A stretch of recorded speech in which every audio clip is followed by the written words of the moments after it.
Have you ever stopped texting someone you deeply cared about and suddenly, everything changed? At first, it feels like silence is your enemy. You keep staring at your phone, hoping for a message that never comes.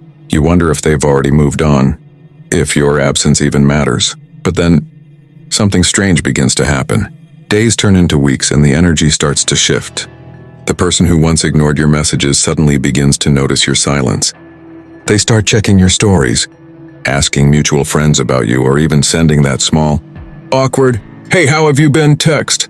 You see, silence is one of the most powerful forces in human connection. It's not manipulation, it's awareness. When two people stop contacting each other, the emotional balance starts to reset. The game flips because the one who stays calm in silence becomes the one in control. In this video, we're diving deep into why distance awakens desire, why space rebuilds attraction, and how Stoic detachment gives you more power than words ever could. Because sometimes the best way to make someone realize your value is to disappear in a world that's addicted to noise. So stay till the end, because once you understand this, you'll never chase the same way again. Point 1. The psychology of silence. Why it terrifies the mind. When you stop contacting someone, you're not just removing communication, you're removing comfort.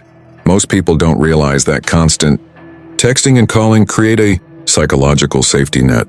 It's like emotional oxygen. Even if the relationship isn't perfect, the contact keeps both people feeling connected. When that oxygen is gone, panic sets in. At first, you feel that panic. You keep checking your phone, replaying old messages, wondering if you made a mistake. But here's where the deeper truth lies. Silence is a mirror. It doesn't just reflect how much you miss them. It exposes how dependent you've become on their validation. That's the first lesson Stoicism teaches: awareness before reaction. As time passes, something flips. The mind of the other person, the one who felt in control, begins to feel that same emptiness you once did. Their brain starts craving the emotional pattern it used to rely on, because biologically, humans are wired to notice loss more than gain. It's called the loss aversion principle. We feel the pain of losing something far more deeply than the joy of gaining it. So when your presence disappears, the mind of your ex or your distant partner starts to ache, not necessarily for you immediately, but for the comfort your presence provided, and that discomfort grows. They begin to question themselves. Did I push too far? Did I misread their silence? Are they moving on? That's when your silence becomes power. You're not punishing anyone, you're forcing emotional accountability. You're letting them face what life feels like without your energy in it.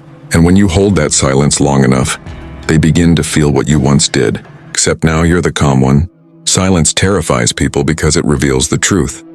Who's in control of their emotions, and who's enslaved by them.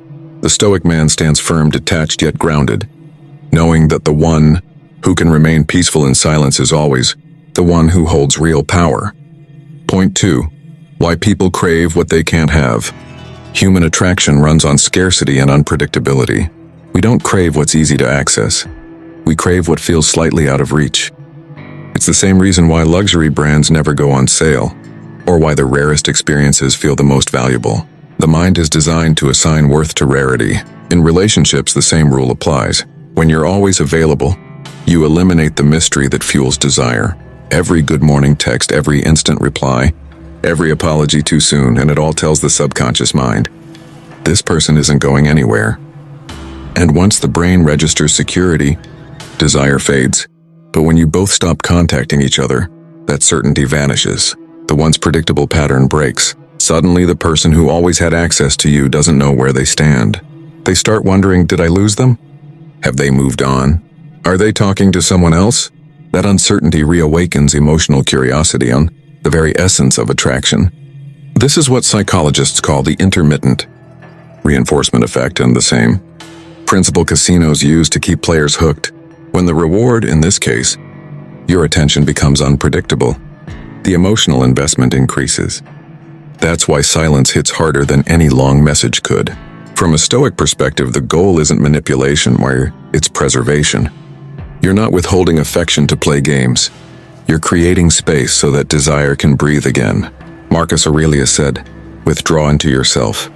The rational principle that rules has this nature. It is content with itself when it does what is just silence.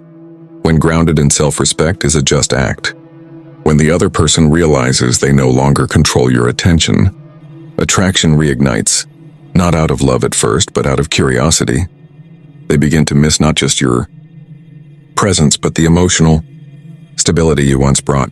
And in that moment, the value of what was once taken for granted becomes undeniable. People crave what they can't have. But the Stoic man doesn't use that truth to manipulate. He uses it to elevate, to become the kind of man whose worth speaks louder than his words. Point 3.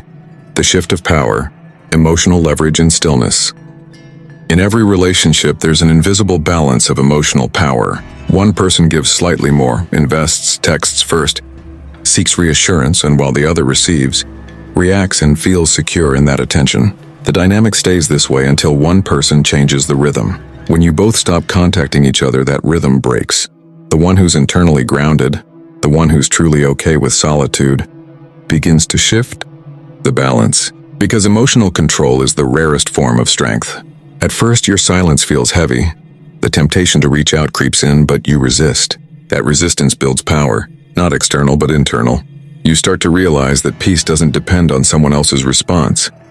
It depends on your ability to stay centered amid uncertainty. Meanwhile, the other person begins to feel the imbalance differently. The one who used to feel desired now starts to question their hold over you. Their ego whispers, why aren't they chasing? Have they lost interest? Did I lose control? That's when the emotional leverage flips. The Stoic man doesn't use silence to gain dominance. He uses it to demonstrate self-governance. True power isn't loud, it's composed.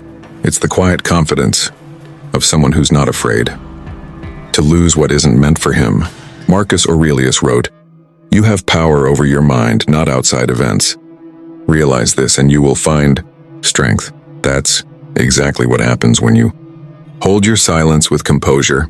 You stop reacting and start commanding presence. In that stillness, your value rises, and not because you changed who you are, but because you stopped giving your energy away recklessly. And when the other person finally senses that shift, they feel the pull. Because the human mind is wired to chase what feels steady yet distant. The moment you master silence, the game doesn't just flip, you redefine it. Point 4. How absence builds respect and rekindles desire. There's a hidden truth in every relationship. Respect always precedes attraction. You can make someone laugh, impress them with charm, even share deep chemistry. But without respect, it all fades. The problem is, most people lose respect not because they change, but because they overgive. When you constantly text, call, or try to explain yourself, you signal desperation, and desperation kills desire faster than distance ever could. But when you go silent, when you let go without chasing closure, you communicate something far stronger than words. I respect myself enough to walk away. That silence is powerful because it triggers reflection. When your presence was constant, the other person didn't have the space to feel your value. But once you step back, they're left alone with their thoughts. They begin to replay old moments and your calmness, your consistency, your care. And soon nostalgia sets in. Imagine a man in Toronto who always texted his ex goodnight. She got used to it until one day he stopped. No drama, no argument, just silence. At first she felt relief, but as days passed, she began to feel something deeper. The absence of being appreciated. She started wondering what he was doing, if he was seeing someone else or if he had simply moved on. That curiosity slowly turned into respect. Because here's the truth, when you respect yourself enough to step back, others are forced to respect you too. It's not pride, it's boundaries. The Stoics believed that self-control is the highest form of power. And in relationships, silence is the ultimate expression of that control. Absence rekindles desire because it resets perception. It reminds the other person that your energy was a privilege, not an entitlement. When she finally reaches out, it won't be because you begged. It'll be because your silence spoke volumes. You didn't need to prove your worth. You simply let your absence make her see it. That's how desire returns, not through persuasion, but through poise. Point 5. The Stoic mindset: control what you can, release what you can't. The hardest part of going silent isn't the waiting, it's the uncertainty. Your mind races with questions. Is she thinking of me? Did I make the right decision? Should I text her just once? That mental chaos is where most people fail. They break silence not because they miss the person, but because they can't handle the discomfort of not knowing. But the Stoic man thrives in discomfort. He understands that uncertainty is the birthplace of growth.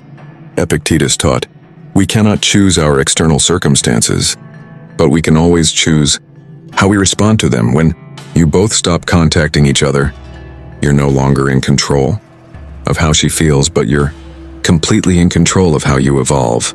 The Stoic mindset is simple yet rare. Focus only on what you can influence: your peace, your purpose, your self-respect. Everything else, let it go, because when you try to control the uncontrollable, you lose yourself. But when you master your emotions, you become untouchable. Silence becomes a tool for transformation.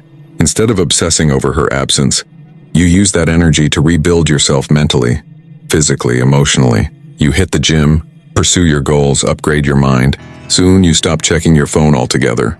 And one day, when her name finally pops up again, you realize something powerful: you no longer need her message to feel whole. That's the essence of Stoicism in relationships.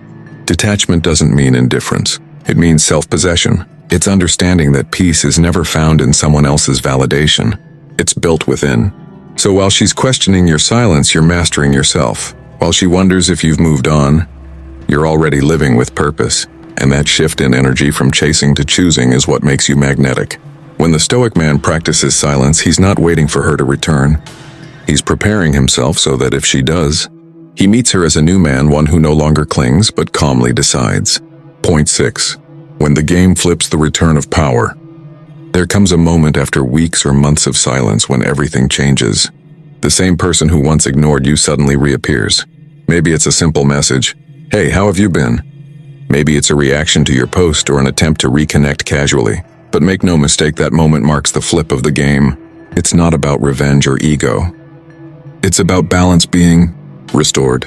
She comes back not because you begged, but because you withdrew your energy. And your energy was what she truly craved all along. Humans are emotional beings. We're drawn to what centers us. And when you stopped chasing, when you chose peace over panic, you became the calm in the chaos. But here's where most men fail. They treat her return as validation, not revelation. The goal isn't to win her back. It's to realize that your silence taught you more than her words ever could. You've learned patience, self-control, and emotional independence. You've discovered that the real victory wasn't in her return. It was in your evolution. When she comes back, your response must reflect that growth. Stay calm, don't gloat, don't rush. You're not the same man she left. Speak with grace, act with composure, and let your silence continue to guide your energy. If she's genuine, she'll sense your new strength. If she's testing, your composure will make her realize she no longer controls your emotions. The Stoic man doesn't play games. He ends them by refusing to react. He understands that power isn't about domination. It's about control over self. And when you master that control, you don't chase, nor you attract. By the time the game flips, you've already transcended it. You no longer seek closure because you've closed the emotional loop within yourself. You're no longer waiting. You're moving forward, focused and unbothered. That's when she truly feels the loss. Not because you're gone, but because she can sense your peace. That's what Stoicism is all about. Turning silence into strength, detachment into dignity, and heartbreak into higher purpose. Conclusion. In the end, silence isn't a tactic, and it's a transformation. When two people stop contacting each other, it's not a war of egos. It's a test of strength, self-worth, and emotional maturity. You discover who truly values you, and not through words, but through patience. You learn to control the only thing that ever mattered, your reaction. So don't break the silence out of fear. Let time do its work. If it's meant to return, it will. If not, you'll have evolved beyond the need for validation anyway. That's what Stoicism teaches us: peace over panic, purpose over impulse, control over chaos. Because in the end, the game doesn't flip when she comes back. The game flips the moment you no longer need her to. And with that said, thanks for watching, and until next time.